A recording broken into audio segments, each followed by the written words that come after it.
আমি বান্দা এসেছি।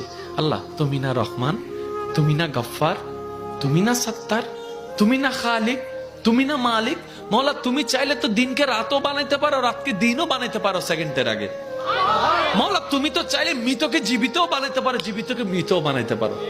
ও মৌলা, এই বিশ্বের সামনে, এই বিশ্বের সামনে, এই গ্যালাক্সির সামনে পৃথিবীর কোনো অস্তিত্ব নাই। পৃথিবীর সামনে আমি 3.5 হাত মানুষের কোনো অস্তিত্ব নাই।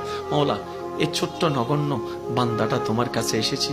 মৌলা, মা তো ফেরাই দেয় না, মায়া করে। তুমি তো বলেছো মায়ের চেয়ে 1000 গুণ বেশি তুমি বান্দাকে ভালোবাসো, বান্দাকে ভালোবাসো। ও মাওলা, তুমি দৌড়াই দিলে কার কাছে যাব? তুমি রহমত না করলে কে রহমত করবে? তুমি ফিরাই দিলে আমি কার কাছে যাব?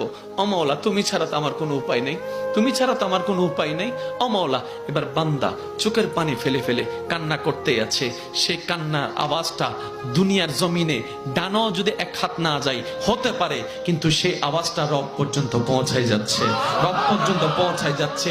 যে চোখের পানিটা চোখ থেকে জোরে জোরে গালের মধ্যে শুকাই যাচ্ছে, যাই নামাজে বিলীন হয়ে যাচ্ছে।